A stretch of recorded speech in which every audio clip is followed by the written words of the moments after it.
Kalungin gak nih? Oh ya boleh, boleh silakan. Kalian berarti sama-sama dapat emas ya? Iya, emas. Keren juga.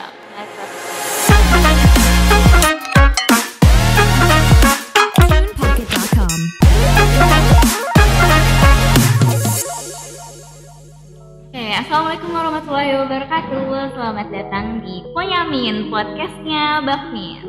Kali ini Rere gak bakal sendirian karena di depan Rere udah ada 2 bintang tamu yang pastinya kece banget. Dan kemarin beberapa bulan lalu baru aja menang di Bihou Presiden Cup. Boleh perkenalkan dirinya, Kak? Oke, perkenalkan, nama saya Angela Cornelia. Saya berasal dari Prodi Pendidikan Kepelatihan Olahraga Angkatan tahun 2020. Dan di sebelah saya ada teman saya bernama... Oke, perkenalkan, nama saya Satria Fajar Maulana dari PJKR, asal dari Kota Semarang, cabang olahraga dari taekwondo. Oke, berarti emang kalian ini dua-duanya dari cabang olahraga yang sama ya, taekwondo? Aku mau nanya nih seputar atlet karena aku nggak tahu banget kan, karena aku orang awam dan nggak ngerti olahraga itu kayak apa. Di kehidupan atlet di selama masa pandemi beberapa tahun kebelakang ini gimana sih sebenarnya? Boleh dari Kak Angela. Kalau dari aku sendiri, kehidupan atlet di masa pandemi ini tuh sangat beda banget dari kehidupan atlet sebelumnya. Soalnya karena di corona ini sendiri ada pembatasan wilayah di kota masing-masing di Indonesia terutama yang membuat banyak cabang olahraga itu jadi berhenti karena sebuah situasi corona ini, jadi kayak pending gitu. Kalau aku sendiri juga hampir sama, soalnya udah dari klub masing-masing juga pastinya udah planning ke kejuaraan. Bulan ini ada kejuaraan ini, bulan ini ada kejuaraan ini. Tapi adanya pandemi membuat atlet dan pelatih juga bingung. Jadi sama-sama bingung, lalu berantakan deh jadwalnya. Jadi emang udah distrukturin schedulein dari awal nih, udah acak-acakan semua gitu ya.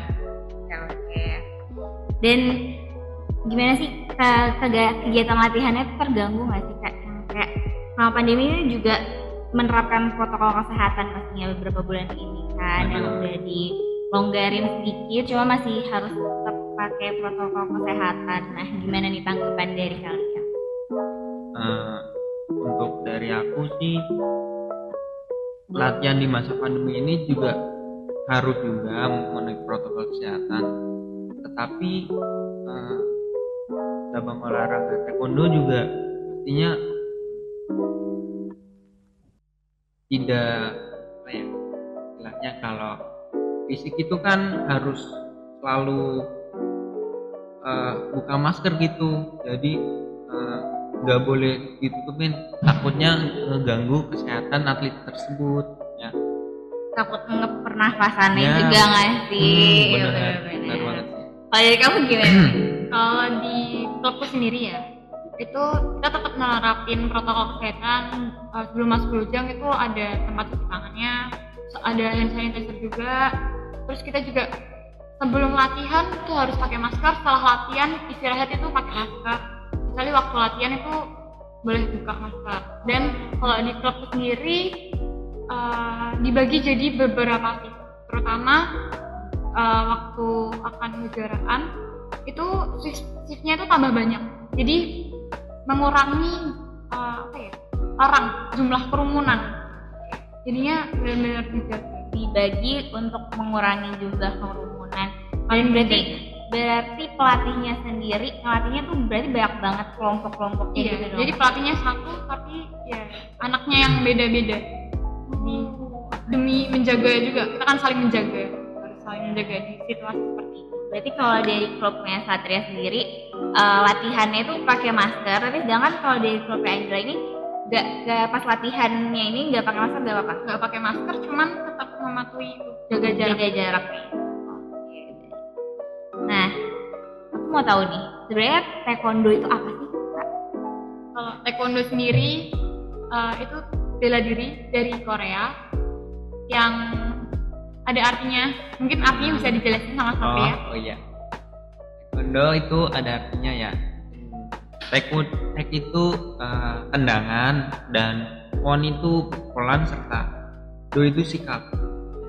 Jadi di taekwondo itu tidak hanya sekedar latihan tendangan dan pukulan aja, jadi kita juga perlu membentuk sikap di atlet tersebut. Jadi harus bisa menghargai dan menghormati pelatih maupun senior yang lebih tinggi dan teman-temannya sendiri. Ya, selain diajarin untuk bela diri juga untuk apa ya, attitude-nya juga diajarin ya. Benar, Kak? benar. Nah, kan kemarin kalian nih menang di Ho President Cup kan. Nah, ini banyak banget mungkin teman-teman yang nonton nih gak banyak yang tahu di Ho President Cup itu sebenarnya Di Ho President Cup itu kejuaraan internasional. Kalau di taekwondo sendiri tuh ada kayak sebuah PBT. Ya, PBT, Pengurus Besar Taekwondo Indonesia yang mengadakan kejuaraan virtual tapi secara online gitu. Kayak ada apa ya? Kolaborasi sama Pemprov Sumatera. Jadi, Utara. sebetulnya kalau misalnya nggak online itu kita harus berangkat ke Medan. Sebetulnya, tapi karena ini situasinya pandemi, jadinya jadi virtual. Jadi di Ho President Cup ini sebenarnya yang menyelenggarakan itu dari Indonesia, tapi Yeah. bertaraf internasional. Internasional. Itu yang ikut kejuaraan itu dari berbagai negara dong, Mas. Oke, jadi aku jelasin ada 13 negara yang ikut di Biho Presiden itu. Ada Indonesia sendiri, Singapura, Malaysia, Amerika Serikat, Meksiko, Brasil, Yunani, Syria, India, Korea, Filipina, Slovakia, dan Macau. Jadi lawannya juga dari luar negeri juga. Ya, BTW ini boleh diminum ya, Kak? Oh, iya. Boleh banget. Ya boleh banget. Oke. Oke, lanjut nih kita tanya-tanyanya. Nah, dari sebelum kalian lomba itu virtual tuh, gimana proses latihannya? Karena ini virtual kan, mesti kayak beda aja sama yang offline gitu kan. Gimana? Ya, untuk aku sendiri prosesnya sebenarnya itu kejuaraan itu beritahunya mendadak banget sih. Kita belum ada persiapan sama sekali. Ya sebenarnya kita udah tahu kalau latihannya itu apa aja tuh kita udah tahu, cuman kita belum belum matang istilahnya gitu ya.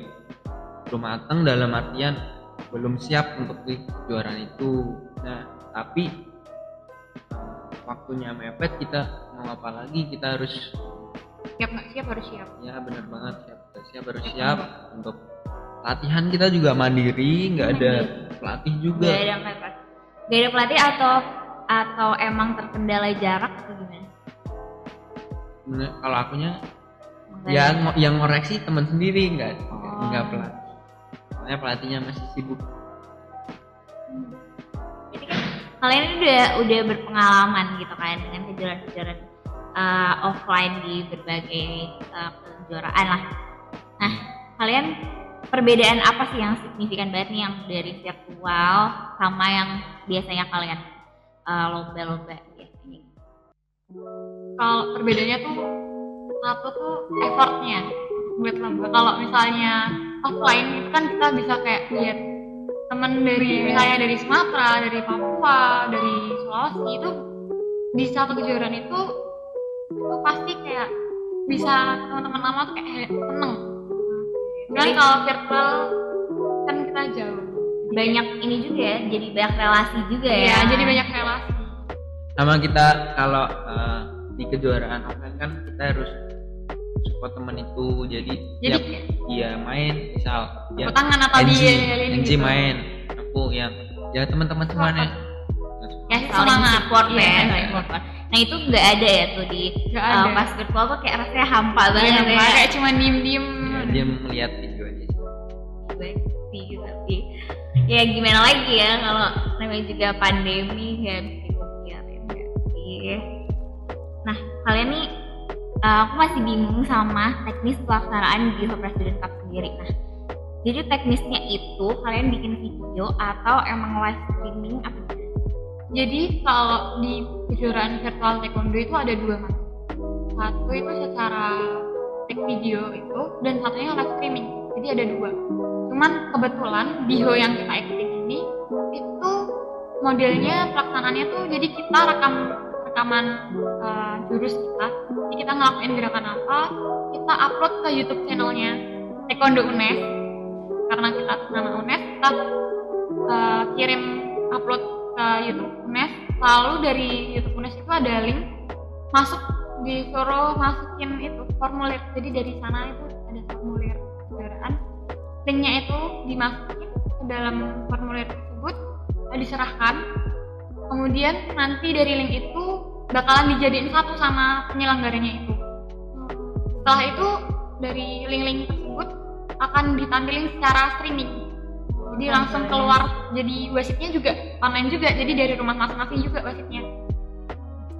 Berarti Setelah itu baru emang udah bikin video itu dari awal Iya, dulu, dari tag hari dulu. H. Oke, berarti pas di hari H ini tinggal live streamingnya Iya, aja. tinggal.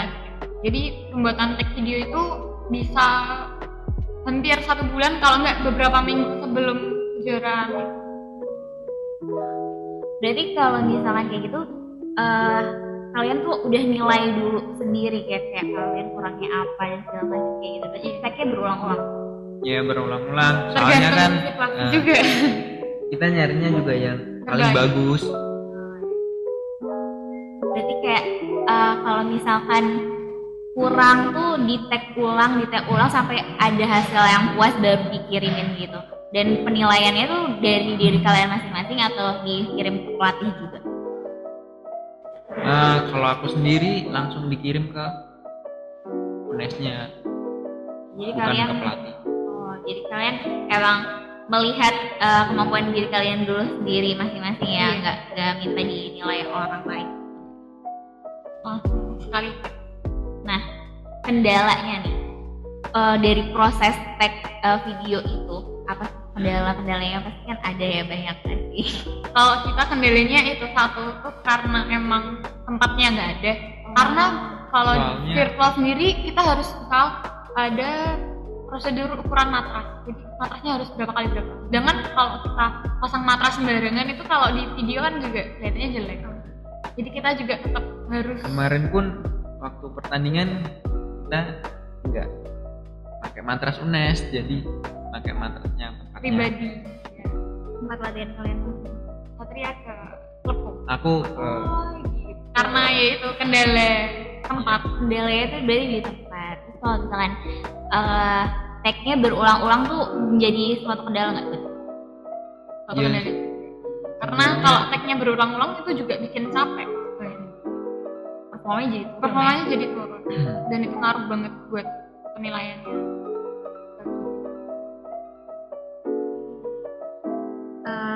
Jadi tantangan terbesar kalian nih, buat kalian tantangan terbesar di kejuaraan online. Ini malah lebih nervous biasanya. Ini Soalnya apa ya?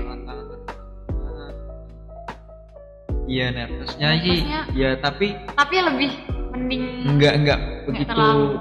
Soalnya di lapangan malah nervous banget itu di lapangan. Kalau pertama main loh, kalau aku nervous banget. Tapi kalau udah kedua, kan biasanya tuh kalau pertandingan taekwondo di main gitu, ya kalau orangnya musuhnya banyak diambil berapa dulu, misal 20 orang ya musuhnya, diambil 8 dulu perempat final. Habis itu final perempat final diambil 8, habis itu final 8, final langsung diambil 1, 2, 3, 4 yang juara. Jadi berarti berarti lebih ke nervous aja kendala terbesar. Nah, aku mau tanya nih, kalian kan katanya kalian tuh ngelatih bener gak sih? Iya, ngelatih. Dari taraf umur berapa tuh kalian? Kalau di klub sendiri paling kecil itu umur 2,5 kalau 3 tahun itu udah mulai latihan. Paling tua itu umur berapa ya? 30-an. Jadi anaknya ikut latihan, jadi bapaknya juga ikut latihan, nggak mau kalah. Oh gitu ya. Iya, kalau di klubku kayak gitu. Itu langsung dijurusin ke atlet atau enggak? Jadi kalau di klubku sendiri ada nanti boleh ikut latihan kayak tambahan. Jadi bilang latihan tambahan itu membentuk buat atlet mau jadi atlet pomse tetap. Jadi di taekwondo itu ada 2, jadi pomse dan fighter. Jadi kalau fighter itu yang bertarung, jadi duel fight. Kalau saya sama Satria tuh jurus. Ya istilahnya jadi, kalau di karate gitu. Ya. Karate kata. Kalau dari Satria gimana? Dari terkecil kamu latih? Kalau yang terkecil sih TK kecil sih. Ya umur berapa ya TK? 5 tahun. Tapi dia sekarang malah udah naik sabuk merah strip 2 mah.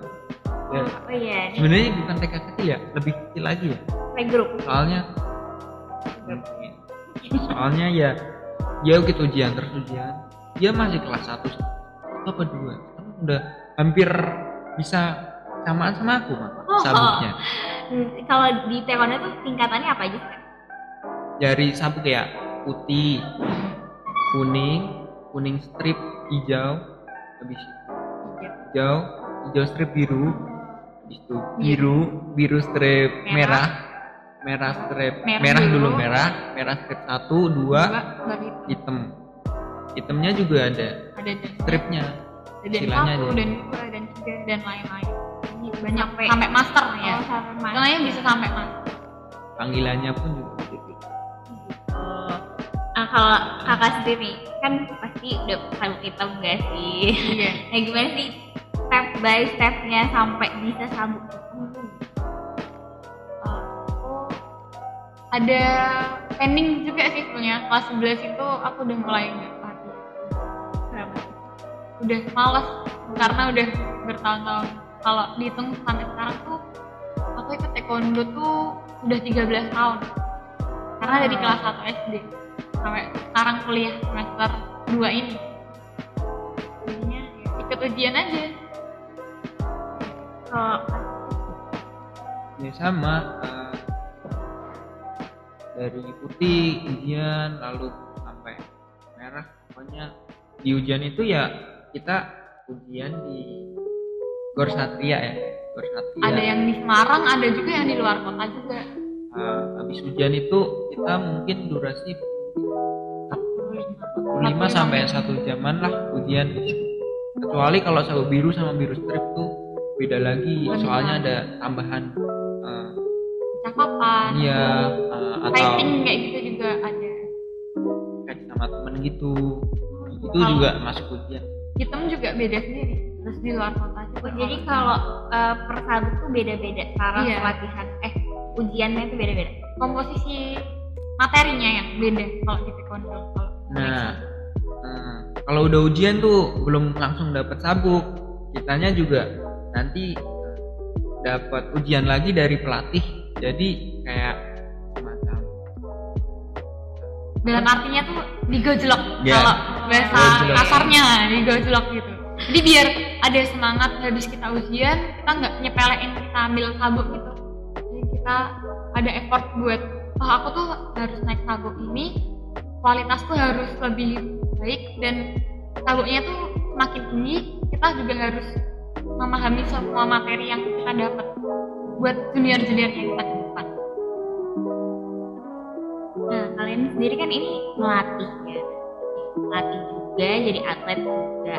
Nah, dari sudut pandang kalian nih sebagai yang melatih atlet, gimana sih di masa pandemi kayak gini yang kasihan banget tuh anak-anak kecil ya udah mau tanding tapi nggak tertunda karena permasalahan pandemi ini dari kalian dari sudut pandang sebagai pelatih?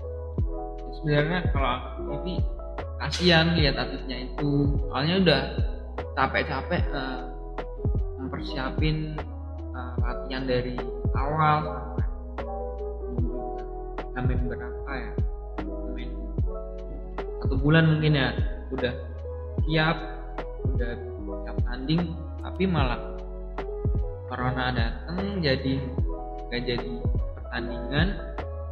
Terus si anak itu malah depresi, aduh gimana ya, udah ini malah akhirnya dia jadi kayak malas latihan lagi, malas ngulangin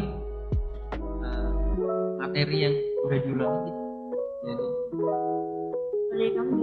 Kalau aku hampir sama sih, kebanyakan atlet yang selama corona ini kan kita lockdown kan hampir berapa ya, 3 bulan gitu. 3 bulan itu ditambah 3 bulan lagi yang masih ada pembatasan PPKM wilayah itu membuat atlet itu menjadi kayak aras-arasan kalau jadi benar malas kata Satria, karena yang awalnya misal sebelum corona itu kita udah kemajuannya tuh sangat meningkat sekali. Jadi corona 6 bulan bener-bener lockdown, nggak pernah latihan, itu bener-bener fisiknya udah kurang, bisa aja berat badannya juga tambah naik. Kan juga kalau di taekwondo itu tendangannya juga pasti akan berpengaruh banget. Boleh nggak sih Kak pamer sama teman-teman nih? Medali. Boleh dong, apa kan ya? Pamer dikit. Medalinya warnanya ungu. Wah keren banget, mana punya Satria? Bentar. Nih, kalungin gak nih? Oh iya boleh silakan. Kalian ini berarti sama-sama dapat emas ya? Iya, emas. Keren banget, luar biasa. Nih, aku mau nanya deh, sharing pengalaman aja ya. Selama kalian ikut pelatihan kejuaraan kayak gitu, hal terlucu apa yang pernah kalian alami Waktu kejuaraan, mungkin kita udah sampai tengah jalan, terus tiba-tiba itu kita kakinya goyang atau enggak tendangannya yang satunya sudah kanan misal tinggi, tapi yang satunya kayak jatuh karena emang kita udah jarang latihan karena lockdown itu, jadinya kayak udah tinggal sedikit lagi tapi harus ngulang. Nah itu sih kalau pribadi aku sendiri. Kalau kamu gimana Kak? Kalau aku sih ya, waktu pertandingan ya, pas tanding sih sama waktu tengah-tengah kadang ngeblank gitu ya, ngeblank. Tiba-tiba kalau enggak nyambung tege lain. Waktu itu pernah sih, cuman bukan aku. Temen aku, Saka tahu. Dia tuh main pertandingan di tengah-tengah, lupa, terus tengok-tengok gitu, terus wasitnya dapat kartu merah. Iya, ngeluarin kartu merah, terus dia langsung disuruh keluar. Oh my god. Kasian ya. Kasian banget. Itu bukan lucu, tapi lebih ke kasian. Lebih ke kasian. Iya. Kalau hal terburuk apa selama pertandingan yang pernah kalian ikutin? Mungkin kalau ngerasa terburuk itu pasti kalau ngerasa kalah gitu, ngerasa gagal itu jadi sebuah hal yang terburuk sih kalau di aku, karena kayak aku udah kayak latihan tapi kenapa hasilnya nggak maksimal. Jadi ya nggak boleh menyerah sih, intinya nggak boleh menyerah. Cuman kalau ditanya yang terburuk pasti kalau kalah nggak ada Rasa kesel itu pasti ada. Kamu gimana sih? Iya, kalau kalahnya juga kita kesel.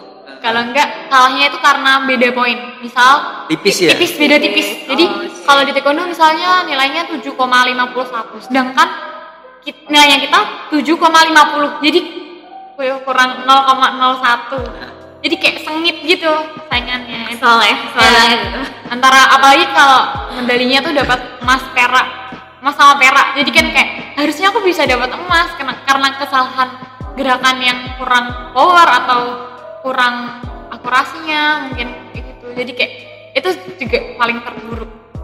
Apalagi kalau udah jauh-jauh tanding tapi kita kalah nggak dapet Tapi nggak dapet apa-apa, tuh ya Buang-buang. dapat pengalaman aja sih. Iya, dapat Nggak apa-apa pengalaman. sih. Sedih aja ya. Tapi kan juga kita udah optimis dapat medali. Harus optimis. Nah, kalau di atlet kan banyak rumor katanya banyak atlet-atlet tuh yang pakai apa namanya tanda kutip yang kayak ritual apalah segala macam kayak gitu dulu. Nah, tanggapan kalian tentang klub yang kayak gitu tuh gimana sih? Kita untungnya nggak pernah ya, Kak. Tapi kalau aku sendiri sih ya pernah sih jujur. Pernah? Oh ya pernah. Gimana tuh? Ya pernahnya karena emang pelatihku juga dia keturunan Jawa, jadi dia lebih percaya juga tentang akan hal itu gitu. Okay. Jadi akunya sendiri pun juga ngerasa percaya aja, soalnya juga akunya dibimbing sama dia. Ya, aku juga orang sini, jadi dia yang tahu. Itulah itu untuk apa itu. Berarti kamu sebenarnya cuma ikut aja nggak sih? Ikut aja, nurut. Kalau Angel nggak pernah. Nggak pernah ngerasain. Oke. Aku mau dengar dong motivasi kalian buat mungkin apa adik-adik yang kalian latih buat sampein pesan-pesan atau motivasi supaya lebih semangat lagi gitu gimana? Kalau dari aku sendiri, aku selalu tanamin di atletku itu ilmu padi. Semakin masak itu semakin merunduk. Dan kalau kita misalnya udah gagal, bangkit lagi. Jadi 99 kali gagal, kita harus bangkit 100 kali. Iya, sebenarnya juga sama. Aku juga nanti kayak gitu. Tapi aku juga pesan sama atlet-atlet yang di luar sana, kalau kamu itu kalian itu jangan pernah bermalas-malasan di masa pandemi ini atau nyepelein waktu kalian di masa pandemi ini. Soalnya juga banyak atlet di luar sana yang sedang latihan keras untuk berlatih keras gitu untuk ngalahin kalian. Jadi kalian jangan semena-menanya sendiri. Kalau ada kejuaraan kalian malah kosek nanti dulu masih bisa latihan, tapi kan itu juga ngaruh dari performa kalian. Jadi tetap optimis sama jangan menyerah, serta konsistensi dalam latihan kalian itu bakalan jadi seorang pemenang sejati. Oke, baik. Berarti jangan cepat berpuas diri ya intinya. Karena di atas langit masih ada langit. Betul banget. Oke, terima kasih banget nih buat kakak semuanya. Hari ini saya senang banget karena dapat pengalaman sharing-sharing kejuaraan kalian yang menurut saya tuh keren banget. Dan apalagi yang barusan ini di Hope President Cup ini benar-benar ternyata emang ajang yang bergengsi dan luar biasa. Oke, terima kasih buat teman-teman semuanya. Ya, Sama-sama.